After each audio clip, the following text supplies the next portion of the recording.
안녕하세요. 예수님은 여러 표적을 행하셨습니다.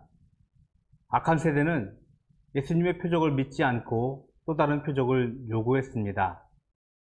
예수님은 십자가의 죽음과 부활을 예표하는 요나의 표적밖에는 보여줄 것이 없다고 말씀하셨습니다. 성경 말씀을 읽겠습니다. 누가복음 11장 29절에서 32절 말씀입니다. 무리가 모였을 때에 예수께서 말씀하시되 이 세대는 악한 세대라.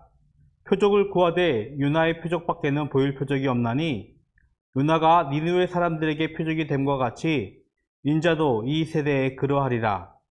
심판 때에 남방 여왕이 일어나 이 세대 사람을 정죄하리니 이는 그가 솔로몬의 지혜로운 말을 들으려고 땅끝에서 왔음이거니와 솔로몬보다 더 큰 이가 여기 있으며 심판 때에 니느웨 사람들이 일어나 이 세대 사람을 정죄하리니 이는 그들이 요나의 전도를 듣고 회개하였음이거니와 요나보다 더 큰 이가 여기 있느니라. 예수님은 병자를 고치고 귀신을 내어 쫓고 배고픔을 채우는 등 여러 표적을 행했습니다. 그럼에도 이스라엘의 많은 사람들, 특히 종교 지도자들은 예수님을 믿지 않았습니다. 이적과 기적에만 머물고 있다면 그것은 예수님을 바르게 알 수 있는 길이 아닙니다. 놀라운 장면이 눈앞에서 벌어지고 심지어 우리 안에서 일어났다 하더라도 안타까운 것은 시간이 지나면 우리는 그것을 모두 다 잊는다는 것입니다. 여러 이적이, 여러 기적이 행해졌음에도 불구하고 예수님을 믿지 않는 세대는 예수님에게 또 다른 표적을 요구했습니다. 예수님은 이들에게 요나의 표적밖에는 보여줄 것이 없다라고 말씀하셨습니다. 하나님은 니느웨의 악행을 고발하고 하나님의 심판을 선포하라고 요나를 부르셨습니다. 그러나 요나는 니느웨로 향하지 않고 멀리 배를 타고 그곳을 피하려 하였습니다.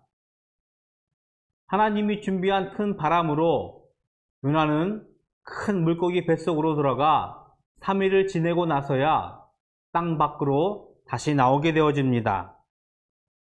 마침내 하나님의 말씀에 순종하고 요나는 니느웨로 가서 니느웨의 죄악을 고발하며 하나님의 심판을 경고하는 하나님의 말씀을 선포하자 니느웨는 회개하고 하나님의 구원을 받게 되어집니다.